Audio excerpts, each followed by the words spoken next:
The panel will discuss the significant types of community work and stories often absent in dominant narratives of queer communities in the Greater Toronto Area. By sharing everyday stories of belonging, group formation, performance, and resilience, the speakers will focus on their experience as non-cisgendered male individuals. In the process, the speakers will also ask the following questions. What do we know about the experience of lesbian and non-gender conforming individuals in the Toronto area? What communities used to exist or still exist to this day? How are we able to form and transform social spaces and communities in Canada and beyond? And how might we begin to add our stories to the histories of other LGBTQ communities in the city? And really, we've transformed this particular auditorium today, right? So the first speakers for today will be PJ Alafriz and Melania Liwanag. PJ Crayon Alafriz is of Tinguian descent from Abra, Philippines. PJ came to Canada through the foreign domestic movement in the 1990s. Melania Liwanag Aguila is a first-generation Canadian of Pinay descent. She graduated from OCAD-U with honors in the Integrated Media Program in 1999. Both PJ and Melania have contributed to the lives and histories of queer Philippine diaspora through hosting social events and activities, connecting art, activism, and people, and supporting the diversity in the Philippine community. PJ and Melania. It's been a while. As Robert said, I'm a graduate of OCAD-U, so it's great to be back and in this setting. It's fantastic to have this event and participate.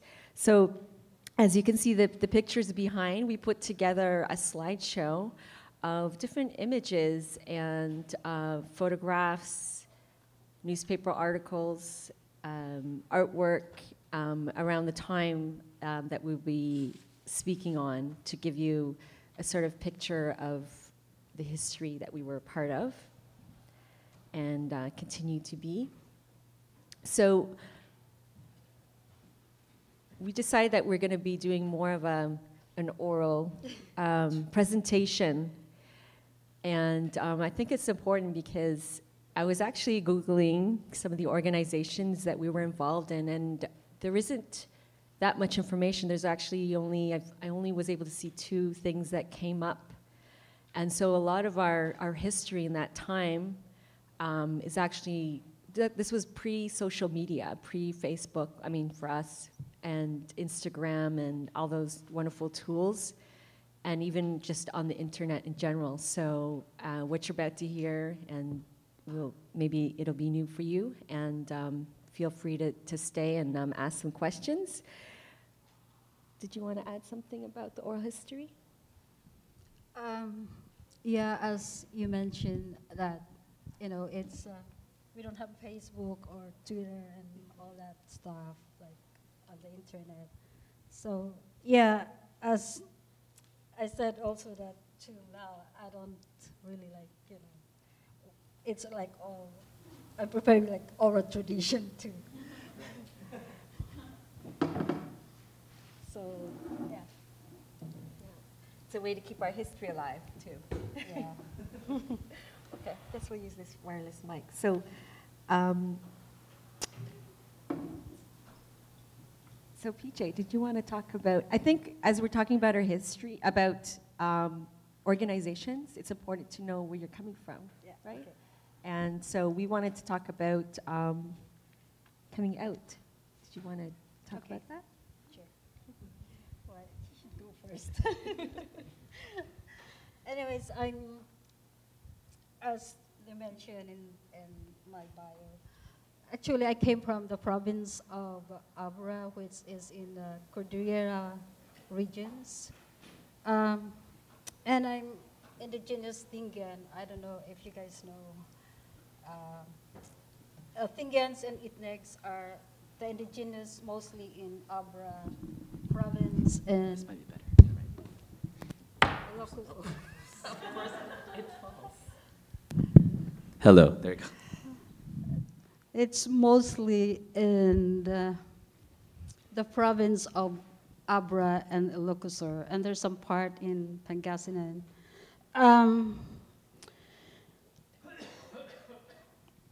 As a Tingian, it's hard to come out as a Tibo. I call it Tibo because it's that's where I grew up. When you grow up back home, they don't even consider your partner as a lesbian. So I call it lipstick lesbian.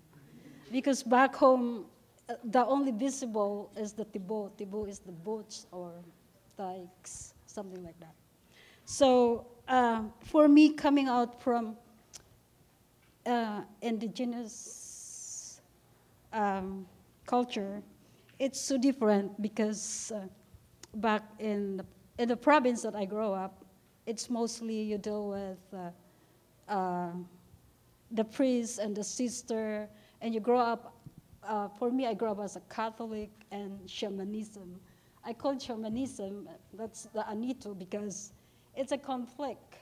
Because as you grow up, you become like, there's a colonizer, and you want to keep your own tradition. So it's kind of a clash that you're growing up as a Christian, and at the same time, you want to do your thing as indigenous. So for me, it's kind of hard. And also growing up with, as I said, the priests are all white when I grow up.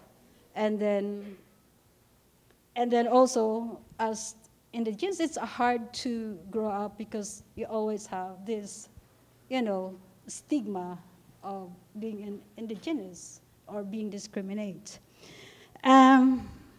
As I said that, yeah, it's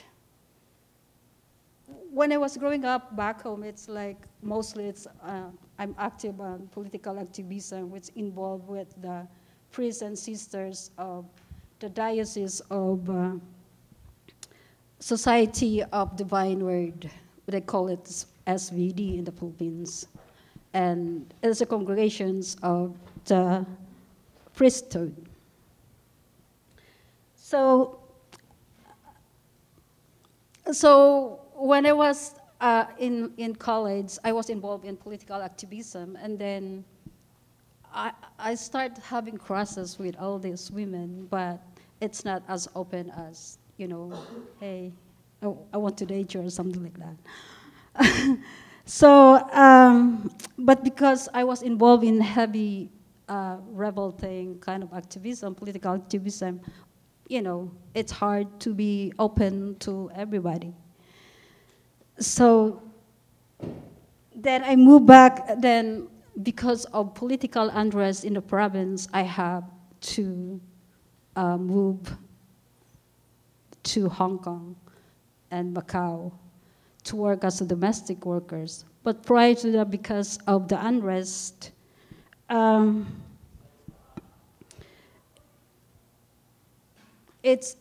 the political arena on the province before, it's either you have to choose to go underground or you have to choose, to go to find your self-interest or personal interest, as they call it.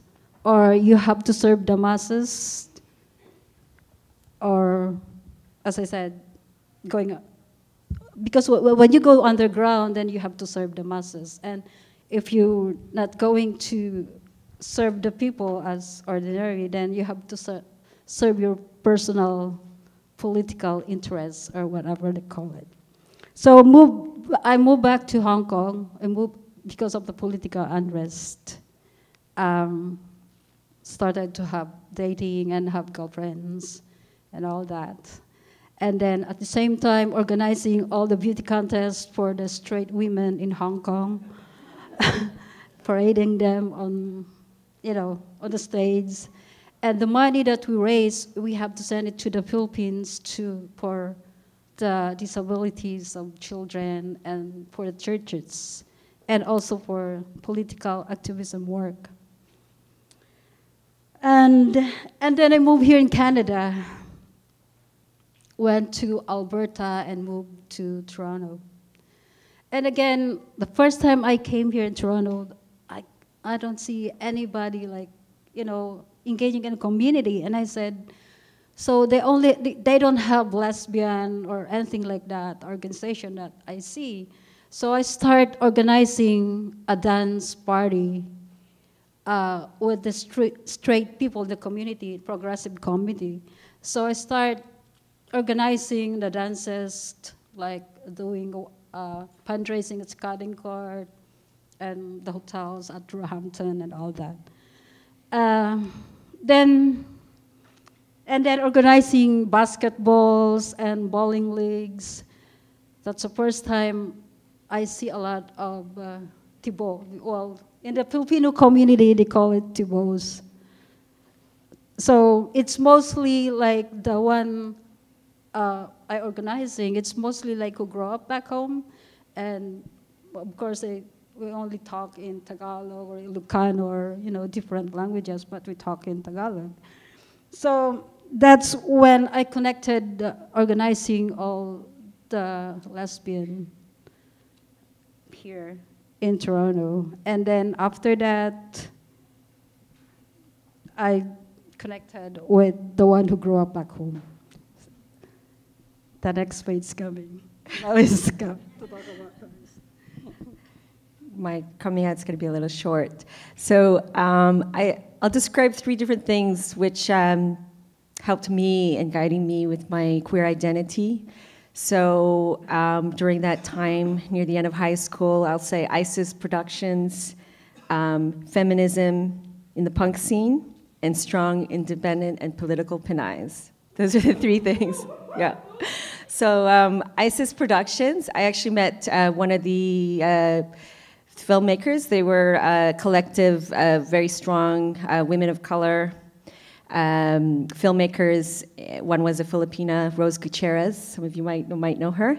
So at a very young age, I became exposed to women making films, being political. We were working on a 45-minute drama on wife assault. It was also in the Philippine community, so it was a mixed race relationship in the eyes of the daughter.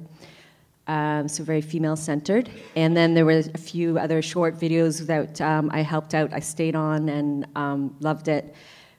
Videos about women and safe sex, so lesbian sex, as well as parenting for lesbian mothers.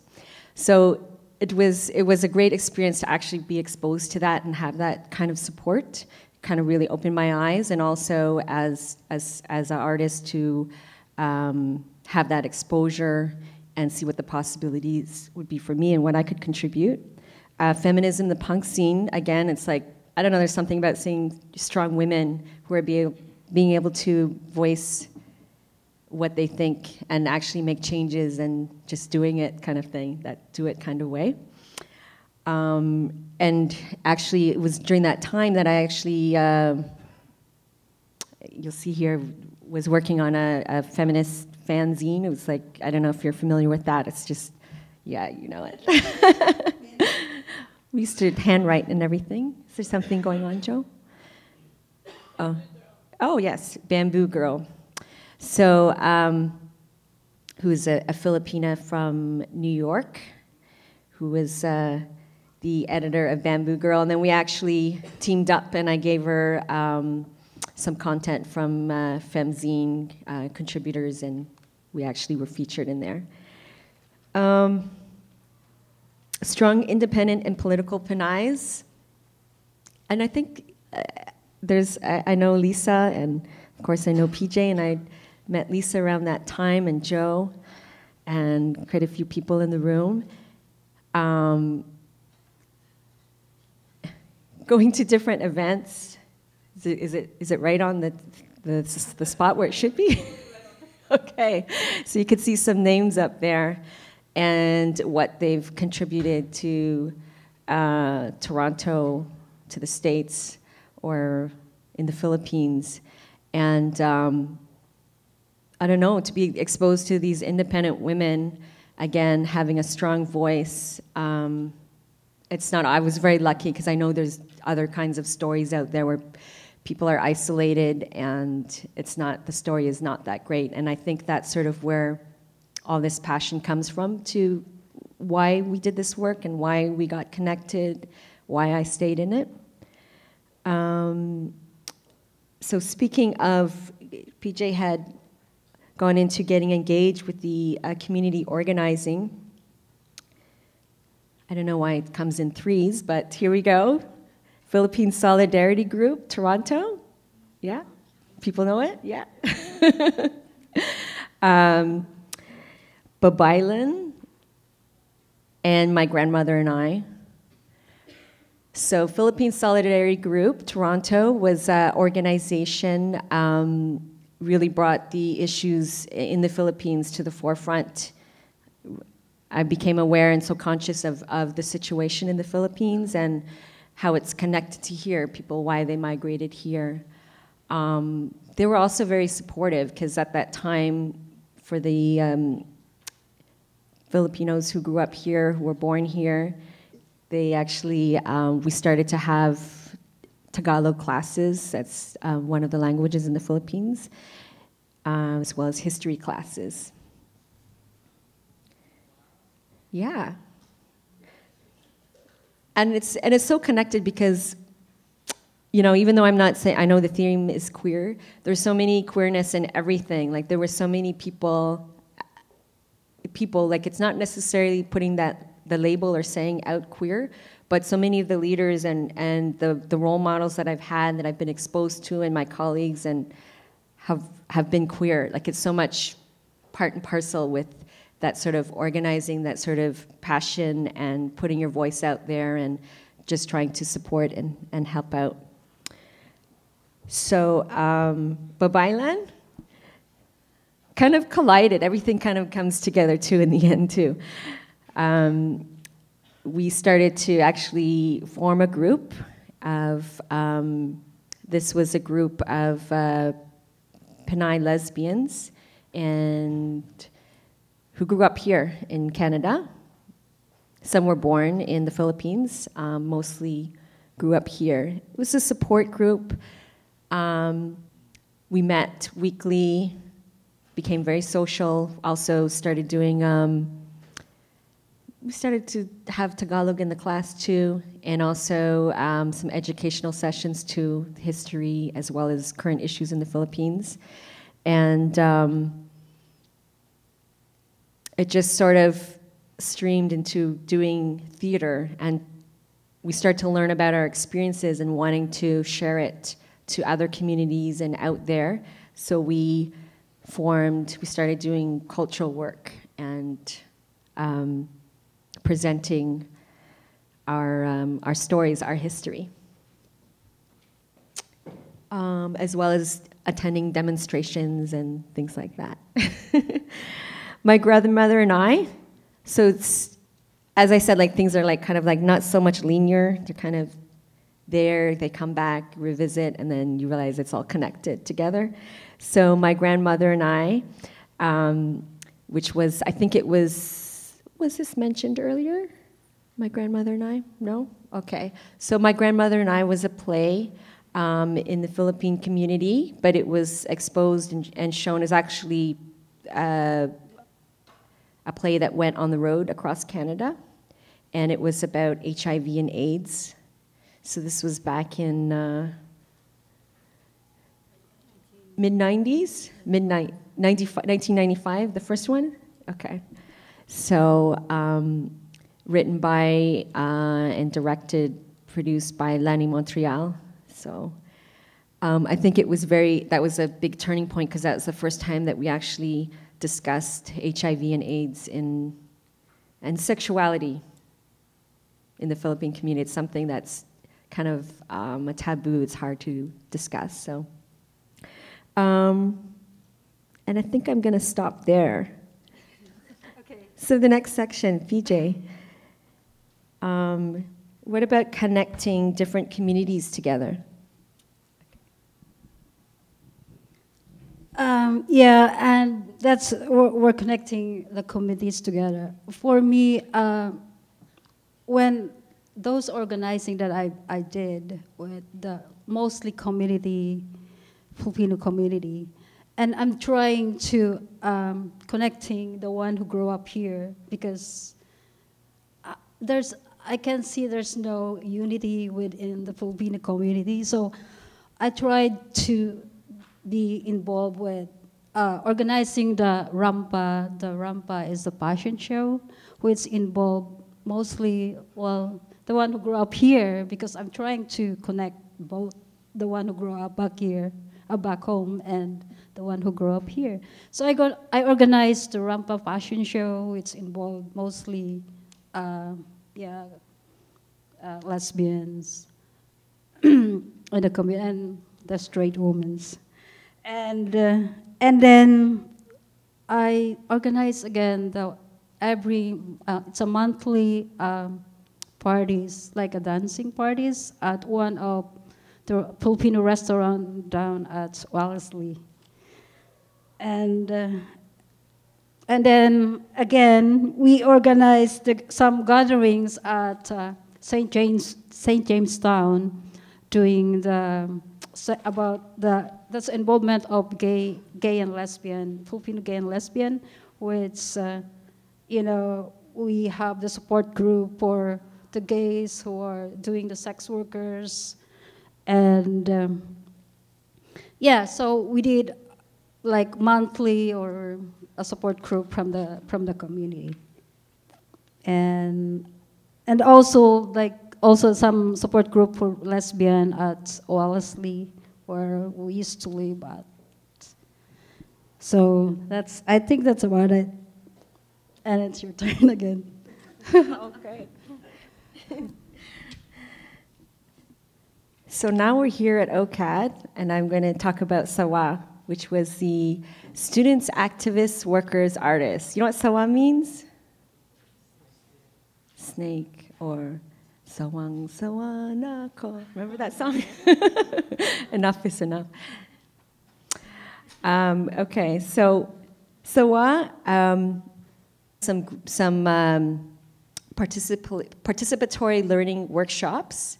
And actually back then, in 1998, at OCAD, we had a group called PISO, which was the Philippine Interdisciplinary Students Organization. So we had students of various disciplines in the I don't know what it's called now, like drawing and painting and integrated media, like all the different areas. And so we connected the students as well as folks in the community, so different organizations like the Carlos Polosan Cultural Workshop, the theater group, and different organizations, BBAC, yeah, from the Cordillera, and Philippine Solidarity Group Toronto. And we held monthly workshops, so we opened up the doors, just like it's open here today, to people in the community, students coming together. It was people from the community, as well as the organizers and people involved in the organizations. And we held various workshops that were informative, creative. In the end, at the end of the year, we held an art exhibit. So we actually created a nipa hut in the center. I think it was a little different back then how it looks now, at the center of the building. And we actually went to Chinatown over there and walked over some 8 or 10 feet bamboo poles and put together. So all the different artists had different sections of the house, the nipa hut, and then we put together a mural which was from all the workshops. It was a combination of all the participants and coming together, and it really told the story of their experience, and it brought the community together. That's what it represented. So that's how SAWA started. Continued on, and we had annual for 3 years in a row. Actually, you'll see some pictures of Lisa and Jay and Joe. We had a Philippine stage at Pride. So we had a 2-hour stage, and we had different groups presenting on the stage. And I think it was really important. I think it's about us showing ourselves and the diversity in our community and being out there. And it's far-reaching. Like as I said at the beginning, like you don't know. It might not be on the internet. We had things like flyers, papers. We were phoning people, and word of mouth we're also involved with community radio as well, so we had different forums to bring our voices to be heard. One of the important events that we held was a Queer Pinay gathering with SOA, and this was we had folks from the States, across the States, the United States, as well as in Canada, and we had a sharing and exchange, a whole weekend of different events. So it was the first time that we got together to actually spend time socially, because we always want to be social and have a dance and performance, as well as a time to actually talk politically about voicing our experiences and how we can move forward as a community. And then we also held different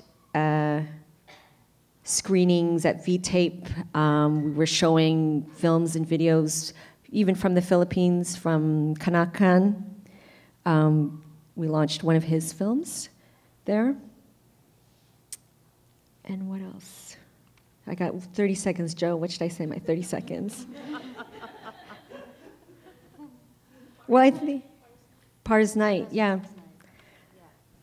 Pars Night, it was a very important thing connected to SOA when we talk about different communities and being all together. Pars Night is it's how some of us met. It was a social once a month at a Filipino bar where it just became it's a queer night, but everyone was welcome to attend. And it was a great place to be, because whether you grew up here or came from back home, it was a place for us to come together. Yeah. And I'll let the picture speak for itself. You can see more through that. Thank you. Did you want to say anything? Emmy Award-winning documentary filmmaker based in Toronto, who has been involved in the industry for over a decade. Her first film, a feature-length documentary, was Herman's House, which won an Emmy for Outstanding Arts and Culture Programming and was nominated for a Canadian Screen Award. Donald Britton Award for Best Social Political Documentary. Herman's House was broadcast on PBS documentary series POV and on the Documentary Channel in Canada. She associate produced several films, including The World Before Her, which garnered Emmy nominations and Canadian Screen Awards, have been broadcast internationally, and had been screened and won awards at festivals including TIFF, Tribeca, Hot Docs, and IDFA. Her passion is for film projects which explore issues of inequality and social justice, and which encourage audience to view the world through a constructively critical and creatively unique lens. She has also been involved in Filipino-Asian queer cultural political organizing in Toronto on and off for over 20 years, and is a board member of Native Earth Performing Arts. Lisa Valencia Svensson.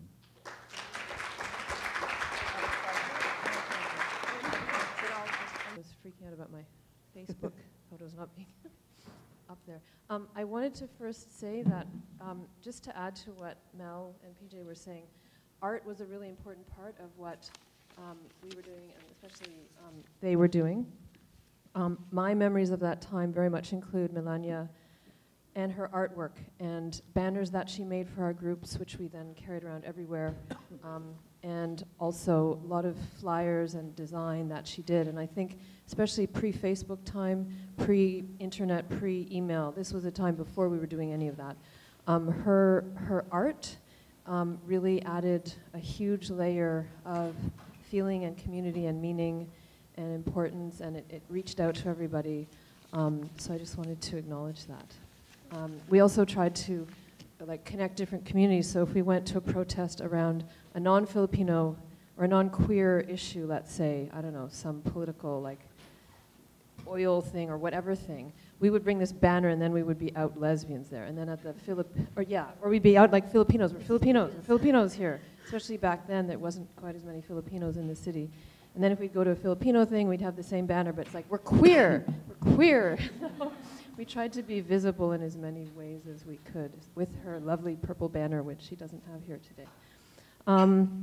So I wanted to talk about my Pride outfits.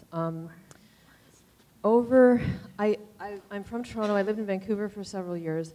And one year when I lived in Vancouver, I wanted to dress up for Pride. And Gordon Campbell was the premier, and he was very regressive, very right-wing at the time.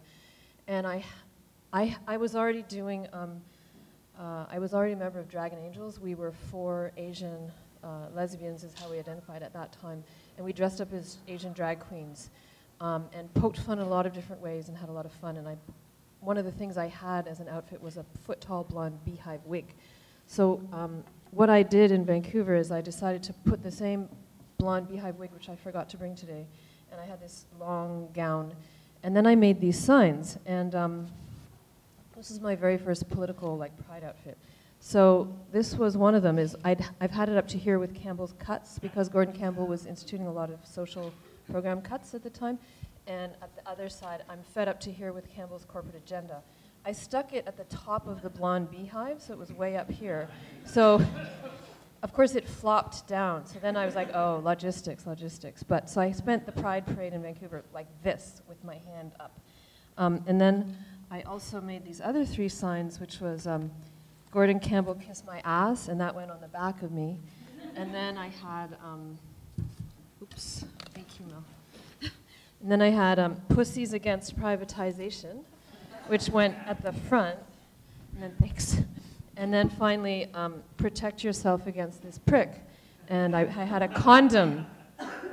So I had all these signs on me, and I wandered around, and I got a lot of attention because there was a lot of politicians there. And again, I realized I still need to put together a proper slideshow thing. I'm very bad with that technology stuff. But there are photos of me with the late Jack Layton, who was there, with Hetty Fry, with a few other politicians, because I was a visual political item. And so they wanted their picture with me, which was kind of hilarious. But it was a real lesson to me, because I realized I kind of get into the outfits and the dressing up. And it suddenly occurred to me, you could be very political, very inventive, very celebratory, because I had a boa, and I was like,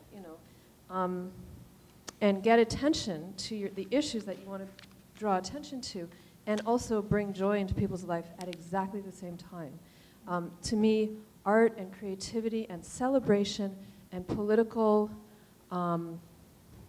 speaking out what we really feel are intricately interconnected to me. They are never separate. I remember more recently there were debates in Toronto around is the Pride Parade political or celebratory? I'm like, it's both. There's no difference. All of this is political and celebratory at the same time. So that was my core lesson from that one Pride, was that, yeah, I'm going to be all of those things at once. And so it just sort of slowly kept going. So the first year I came back to Toronto, it was 2003, and it was June, July. So the US had just invaded Iraq several months earlier. And so I had an outfit that matched a group that I was with, but I took this sign and I turned it around, and I wrote, "This bush makes love, not war," and I wore it here. And so that was my way of protesting Bush. It's really good when politicians have short, useful names. And then the next year, so now here comes the very interactive experience. No, maybe it's better if I'm behind. Okay. So then it was fruits. Fruits was the theme of Pride that year. And so I decided, that's great. I did wordplay in my mind, and I came up with this. Impeach Bush now, because the Iraq War was still very much raging. So I had that. I forgot my little fruit headdress thing that I stuck in my head. I put the cherry here. I put the melons, but they look like bananas, here. And I put the peaches here. And that also got a lot of attention. And again, I was being very political because it was 2004, I think. So Iraq War. And just onward from there. So then what was next? This was a little less political, but this was 2005 when the L Word was had just started showing on Showcase. It was the first lesbian television series ever. It was terrible, but I got hooked. And many people got hooked.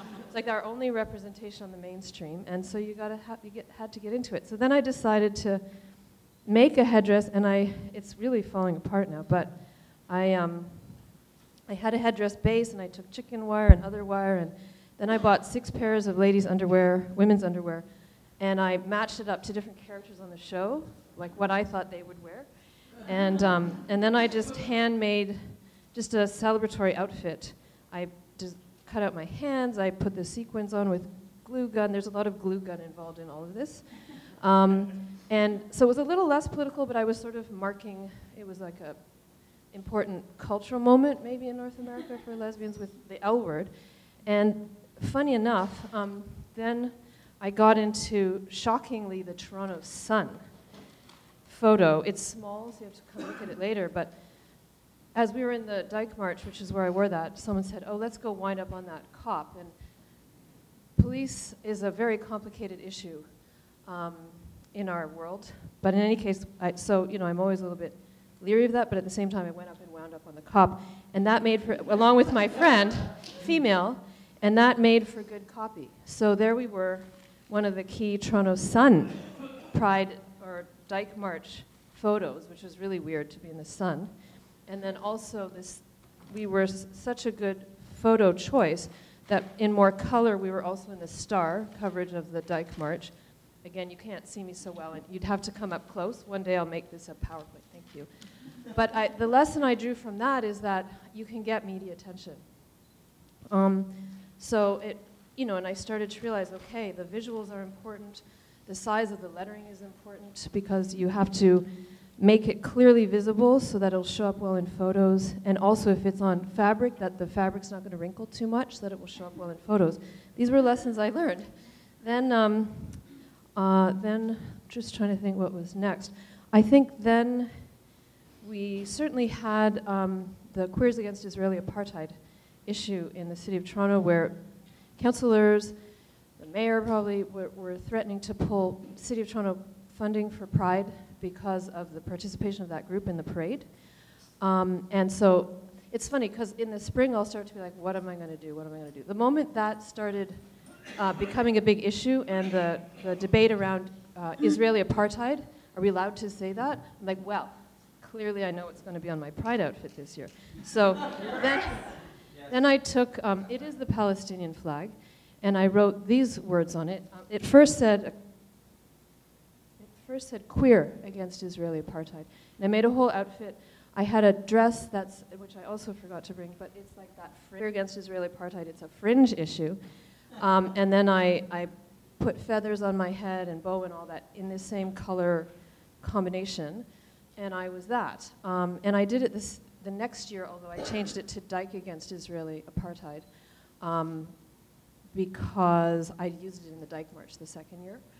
Interestingly enough, Giorgio Mamalidi, one of our Toronto City councillors, he was wandering around that second year with a video camera on Dyke during the Dyke March, and he videotaped the Dykes Against Israeli Apartheid contingent, and then people were videotaping him, so some of that all went onto YouTube, and then there was a bit of local news coverage of him showing his thing, and he was outraged that people were using the phrase Dyke Against Israeli Apartheid or whatever. It was just hilarious. And at one point he had a close-up of this was on my ass at the time, and he had gone right behind me with his video camera and like zoomed into this, right? And I just thought, that's great, thank you so much for helping me spread my message. So I realized, okay, like once I put this on, I'm doing so knowing that it could become very public. And then I just decided, well, now I'm going to be deliberately very public. So then my goal was actually to start to get media coverage. Around that same time, I think we had, the federal government was instituting healthcare cuts for people who were refugee claimants in the country. So I had this sexy nurse outfit, and then I just really quickly threw together this thing which said, I oppose refugee healthcare cuts. But the problem was I also had a lot of cleavage showing here, so no one read the sign. They were all distracted. And they're like, oh, there's a sign there. So it was also like logistical details if you're trying to get people's attention. Then our lovely Mayor Rob Ford, our, thank God, former mayor now. So I resuscitated the blonde beehive, and I put this, Fed Up to Here with Harper and Ford. This was 2010, I think, or no, 11. If I'm mixing it up. And so that was on the top of me, along with We Can't Afford to Be Robbed on a pride flag. And that was down here. And there was cleavage here, but these were big enough to also be seen. And then because Angie Umbach, who's a very incredible queer organizer based in the Philippines, you should all look her up, Angie Umbach, U-M-B-A-C. She was here as one of the international marshals. 3 minutes, okay. Can I go into my Q&A slightly? Sure. Okay. So she was second in the parade, her contingent, and she invited a lot of us Filipino queers to march with her. So this signage was second in the Pride Parade. So that meant one of the first things that all of the people, the hundreds of thousands along the Pride route saw was criticism of our mayor and our prime minister. And I thought that was really important. I wanted to send that message right away. And we weren't a large contingent, so really most of the people saw me. Then the next year, he kept saying, oh, I got to go to the cottage. That's why I'm not at the Pride Parade. Yeah, I got to go to my cottage. So I'm like, fine, I'm going to be the cottage. So then I need to make a shout out, and he has to wave his hand to Tim Manalo, my partner in crime in creating these headdresses. He carved the marshmallows by hand. So this is the campfire, and did many other things to help with the success of this. This is the campfire on my head. I had a canoe, which I put sparkles on, and I had it here. I had Muskoka chairs with sparkles on them here. And then I had this, which is a picture of a cottage. It was on my bum. And then I had these two signs, and I put them on both sides of me. Because over the years, I realized if you saw me only from the front or only from the back, you might miss the signage on the other side. So this time I put the same signage on both sides. Here's the cottage, where's Rob Ford? And I marched, I think, right behind the Queers Against Israeli group, because I still wanted to support them, but I absolutely had no messaging related to them.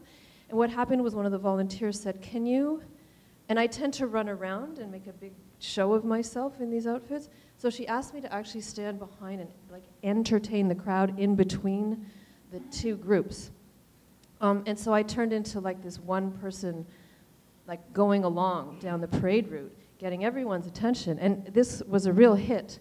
And then I ended up in the National Post. I was the lead photo online across the country for their coverage of the Pride Parade that year, and their line said, a participant gets political in the Pride Parade.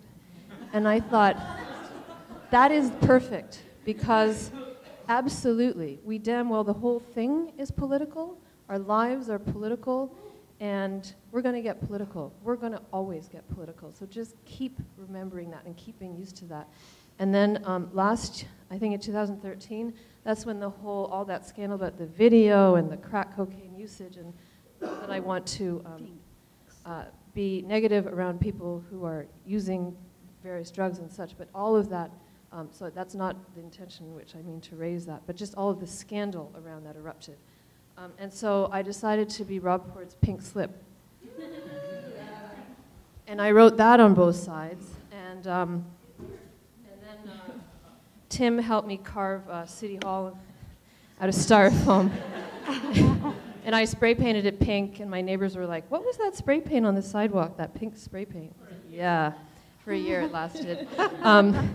And this time I just deliberately put myself in between two groups that were marching, and so I just got the entire parade route's attention, and I ended up in 2013, page A3. And again it said, there were a few indications that Mayor Rob Ford was on the mind of parade goers, and that was the photo, and I was one of the 25 photos online of that outfit. So, and by this point, my goal was to try to get media attention. This past year, I also did, for the Trans March, I did a sari sari store. So this was my headdress. It's got sky flakes and chicken satanghon and et cetera, et cetera. These are chalk nut at the top, and then I made a little sari sari store thingy, which I wore. I wrote Trans Pinoy Solidarity, because myself don't identify as trans. And then I tried to be the rainbow flag of Sari Sari store items. That was there. And then at the back, I had enlisted the help of Anji Umbak, actually, to give me a very short list of some of the more positive terms that people in the Philippines who would be categorized as trans might use to identify themselves. So I just wrote these and had them on the back of my body. And then very finally, because this past year was World Pride, and so there was even more corporate sponsorship of the event than normal, I decided that that would be, it was my Dyke March outfit, and so I made this headdress, which is World and Pride and Money, and then I was very lucky to find a money boa, and I wore a green dress, and because TD was the key corporate sponsor, so then I made these signs. Corporate money can't buy my pride, with the TD logo crossed out. And does corporate money make world pride go round? And so I wore that. I was very green.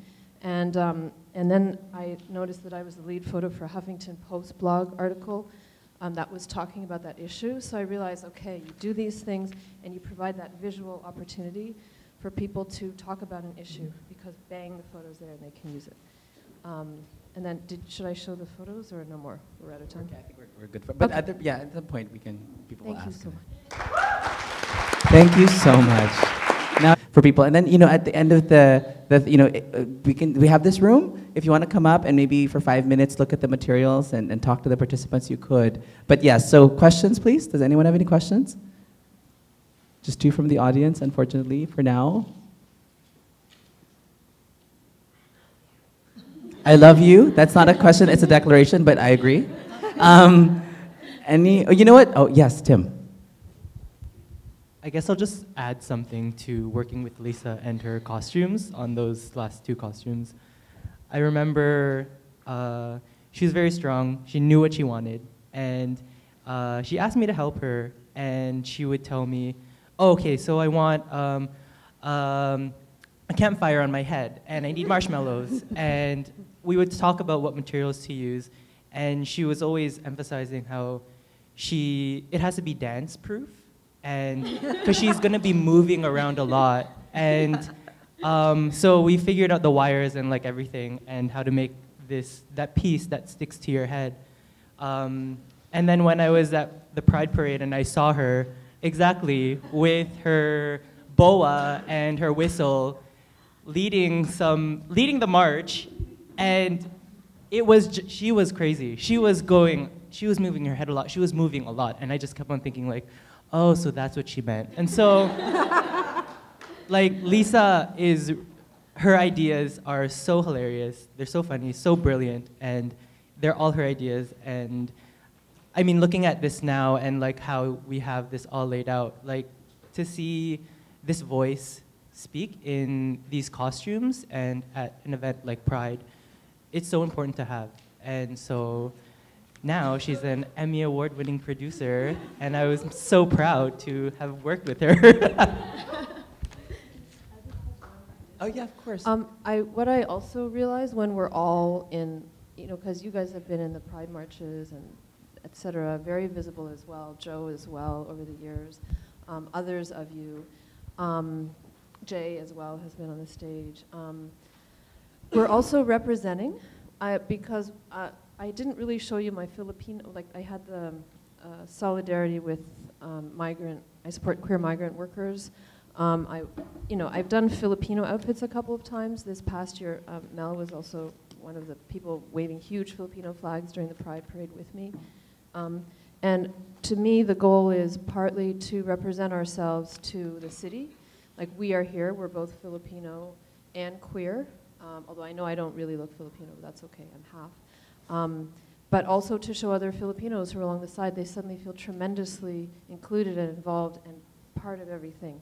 And so to me, that visual message both to non-Filipinos and to other Filipinos during these key events is really, really important.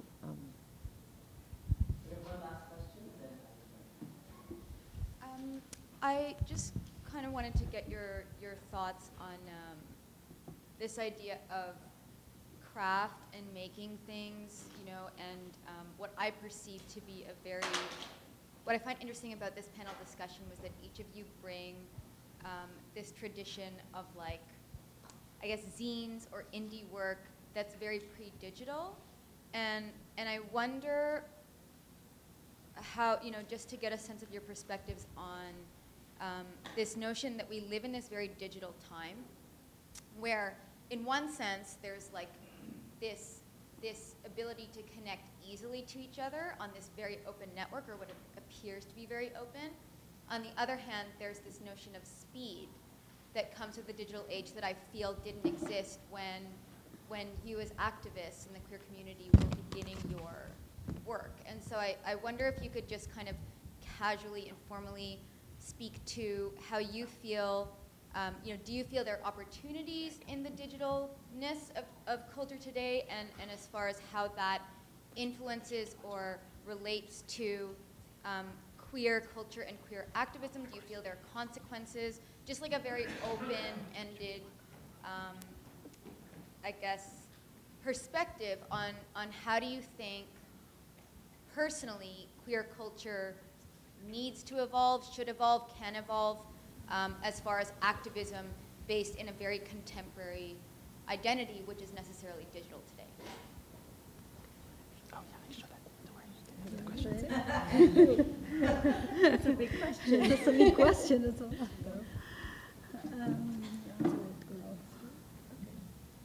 well. Thank you for pointing out it is very pre-digital. I mean, I just turned 46, so until I was 38, there was no Facebook. So I'm used to interacting with the world without Facebook. And so for me, making these things was a big moment to have my voice heard publicly. What I realized once Facebook started, and once basically a lot of people who I know will take pictures of me and post, and I encourage that, is that for me, the goal is to get the message out there more widely so that people who aren't necessarily physically at the parade, but who might be you know, watching on Facebook are also seeing the messages. So I hope that I'm using the way it can spread quickly, a photo these days, online. I'm using that digital method. I'm very aware that that's going to happen, and that's what I want. But yeah, there's no substitute. We're still in physical bodies, and we still move around. We still need to eat. We still need to sleep. We still need to hold each other, and we still fundamentally connect, like person to person, I think, ultimately.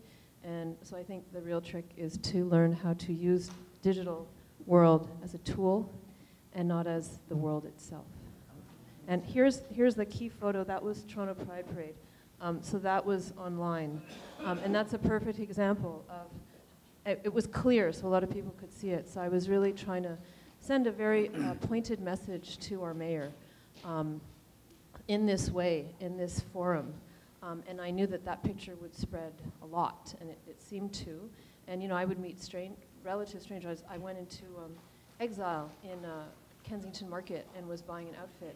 And I was talking about Pride outfits, and then it was shortly after this, and then I said, yeah, I did this thing at Pride, and I'm trying to think of doing some more of that. They're like, you were the pink slip? And I was like, then they treated me like royalty, and I was like, oh my God, I've never met you. But that means they saw this. They saw this, and that was the goal. Well, I do use digital communications, social media. Actually, my day job, I do communications. So I think if we, I don't know, like I think if we were organizing what we were now, I think it would be very effective because we would be able to reach more people. Now we're able to connect, like we have some of the people that we've met over the years, and we're connected through Facebook. They're able to see what we're doing, we're able to see what they're doing, so we continue that connection. We actually use that medium to keep that relationship. What else can I say? I don't know if it had been different, like if I think I agree with Lisa that you do need to have that intimate face-to-face relationship too. I think a lot of the things that we did had to do with support, and it's really needed, and you do need that face-to-face. connection. So I would say both. You need both. And it's also, having that experience also gives you the ability to also do things without, you know, if something goes down or you don't have access to this or that, you can still get it out. So now we have options and we can still do things. I think also with this century of internet, I think as when I look at the pictures when you're scanning with Melania, I'm just looking at it. I think I have to picture this and put as a throwback so they can see what have been done. So I think also on this age, yeah, we can connect people in the Facebook or anything like that, but I think it's also important to be in a community or a connection with human beings like us. So I think that's more important. Thank you. And you know, let's give our panelists a round of applause. Thank you so much. Before you go out.